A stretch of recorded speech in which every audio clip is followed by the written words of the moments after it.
Hello everyone, welcome back to my channel. আসসালামু আলাইকুম। আমার চ্যানেলের পক্ষ থেকে আপনার সবাইকে স্বাগতম। আমার এই ভিডিওটি ভালো লাগলে অবশ্যই লাইক কমেন্ট আমাকে জানাবেন। যে যেখান থেকে দেখতেছেন কমেন্টে অবশ্যই জানাবেন, আমাকে একটি সাবস্ক্রাইব করে দিবেন। আমি আজ আপনাদেরকে দেখাবো গ্রিন বা সবুজ করে কিভাবে চিংড়ি মাছ দিয়ে লাউ রান্না করা যায়। এই রেসিপিটি খেতে অনেক স্বাদ। লাউটা ধুয়ে খোসাগুলো ছেড়ে একই সাইজ করে কেটে নিব, কুচি করে কেটে। এখন আমি একটি প্যান বসাই নিলাম, অল্প পরিমাণ মতন তেল দিব। তেলটা গরম হয়ে আসলে পেঁয়াজ কুচিটি দিয়ে দিব। পেঁয়াজ কুচিটি হালকা বাদামি কালার হলে চিংড়ি মাছ দিয়ে দিব। চিংড়ি মাছগুলো হালকা হালকা করে বাদামি কালার করে ভাজবো।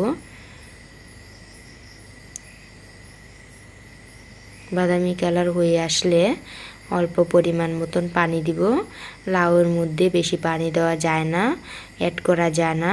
লাউ থেকে প্রচুর পরিমাণ পানি উঠে।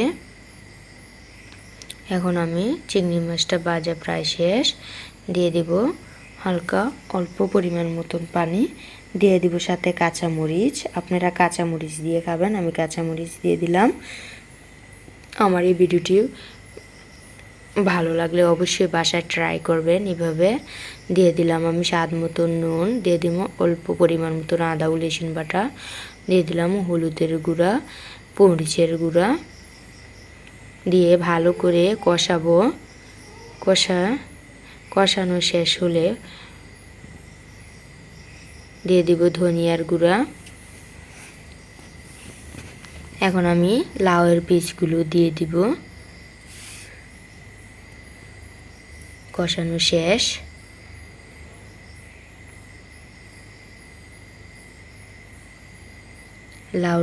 লাউ রেসিপিটা অনেক স্বাদ লাগে খেতে, অনেক মজা লাগে।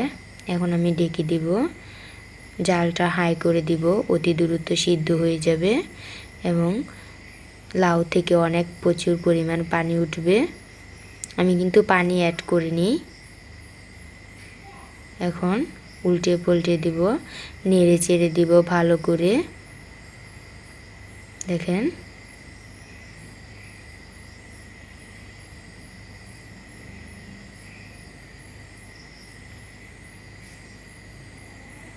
এখন আমি অ্যাড করে দিলাম কুচি কুচি করে টমেটো। এখন আমি ভালো করে নেড়ে চেড়ে দিব। এখন প্রায় শেষ পর্যায়ে। এখন আমি দিয়ে দিব ধনিয়া পাতাগুলো, দিয়ে ভালো করে নেড়ে চেড়ে নিব। ধনিয়া পাতা দিয়ে নেড়ে চেড়ে নিতে হবে, মিক্স করে নিতে হবে। তারপর 2 মিনিটের জন্য আমি ঢেকে দিব।